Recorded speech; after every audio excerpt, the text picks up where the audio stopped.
नमस्कार साथियों, वेदांत क्लासेज के YouTube चैनल पर आपका हार्दिक स्वागत, अभिनंदन। साथियों, आज हम जिस विषय के ऊपर चर्चा करेंगे वो है एसआई भर्ती को लेकर मामला।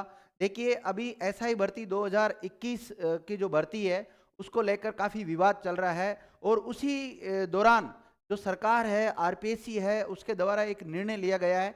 और वो निर्णय क्या लिया गया है? सबसे पहले तो आरपीएससी के द्वारा एक प्रस्ताव भेजा गया पुलिस हेडक्वार्टर को, और पुलिस हेडक्वार्टर पे वहाँ के जो अफसर बालान हैं उनके द्वारा एक मीटिंग की गई और मीटिंग में निर्णय लिया गया कि आरपीएससी ने जो प्रस्ताव भेजा है उसको स्वीकार किया जाता है।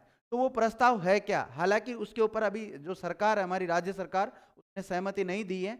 लेकिन देखो, प्रस्ताव में ये लिखा गया है कि जो एसआई की भर्ती पहले वस्तुनिष्ठ प्रश्नों के जरिए होती थी, एक ही परीक्षा होती थी, लिखित परीक्षा, उसके बाद में फिजिकल होता था, इंटरव्यू होता था, उसी बेस पे सिलेक्शन होता था 3 चरणों में। लेकिन अब उस पैटर्न पे किया जा रहा है जिस पैटर्न पर आरएस भर्ती होती है। तो आरएस भर्ती में क्या होता है? एक तो प्रीलिम्स होता है, प्रीलिम्स के बाद में मेंस होता है और मेंस के बाद में इंटरव्यू होता है।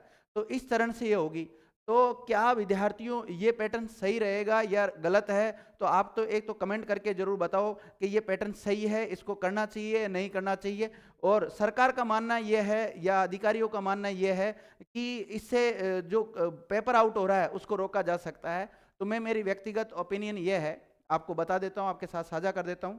क्योंकि आपने भी कई बार सुना होगा, अखबारों में पढ़ा होगा कि आरएस भर्ती जैसी परीक्षा का पेपर भी आउट होता है। तो केवल आप परीक्षा का पैटर्न चेंज करने से पेपर आउट होने से नहीं रोक सकते हो। अगर आपको पेपर आउट होने से रोकना है तो इसके लिए आपका जो कानून है उस कानून में सख्ती बरतो, और जो जांच एजेंसी है वो प्रॉपर इसकी जांच करे, कौन कौन व्यक्ति दोषी पाए जाते हैं, किस चैनल पर, किस पोस्ट पर इस प्रकार की जो घटनाएं घटित होती है उनको कैसे रोका जा सकता है, उस पर काम किया जाए। ये जो परीक्षा का पैटर्न चेंज करने से इसमें ये नहीं होगा कि नकल को रोक सकते हो, नकल गिरोह को नहीं रोका जाएगा। इतना मेरा व्यक्तिगत राय है। बाकी आप खुद भी समझदार है, आप कमेंट करके बताना कि इस प्रकार से नकल गिरोह पर पाबंदी लग सकती है, नहीं लग सकती। तो विद्यार्थियों, क्योंकि इसका नुकसान और किसी को नहीं होता है, सरकार चाहे कांग्रेस की हो, बीजेपी को, किसी को नुकसान नहीं होता, नुकसान होता है विद्यार्थियों को। देखिए, जब एसआई भर्ती परीक्षा को अगर हम जैसे आरएस का जो एग्जाम होता है उस पैटर्न पे करवाएंगे तो फिर इसमें सिलेक्शन होने में दिक्कत आ जाएगी। क्योंकि कोई विद्यार्थी माना कि पिछले 2-3 साल से एसआई का जो पैटर्न चला आ रहा है उसी पैटर्न पर तैयारी कर रहा है, और जो विद्यार्थी आरएस का, जैसे आरएस में लिखना होता है, उसकी लिखने की शैली वगैरह थोड़ी उसमें दिक्कत है, तो फिर वो एसआई बन ही नहीं पाएगा, तो उसका सपना सपना ही बन के रह जाएगा एसआई बनने का। तो देखो, ये मैं थोड़ी सी आपको राजस्थान पत्रिका की एक कटिंग थी, इसके आधार पर बताता हूँ।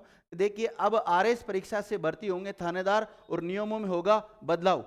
तो अगर आप इन नियमों में बदलाव चाहते हैं या नहीं चाहते हैं तो आप इस बात को कमेंट करके जरूर बताना। अगर आप नियमों में बदलाव चाहते हैं, जब तो कोई दिक्कत नहीं, सरकार और आरपीएससी और पुलिस हेडक्वार्टर जो कर रहा है वो सही कर रहा है। लेकिन अगर आपको ये सही लगता नहीं है तो आप इसके विरुद्ध विद्यार्थियों अपनी आवाज उठाओ, अपना मत रखो। अधिकारियों के पास, जो संस्थाएं हैं उनके पास अपना मत रखना चाहिए। क्योंकि देखो, इसमें नुकसान किसका हो रहा है? आपका खुद का नुकसान हो रहा है। हम आपकी बात को आगे तक रख सकते हैं, लेकिन आप कमेंट करके जरूर बताना विद्यार्थियों। तो अब हम स्पष्ट कह देते हैं कि जो अब हमारे विद्यार्थी हैं वो सरकार की जो नीतियां हैं, उल्टी सीधी जो नीतियां लेके आती हैं, उनको हम किसी भी प्रकार से सहन नहीं करेंगे साथियों।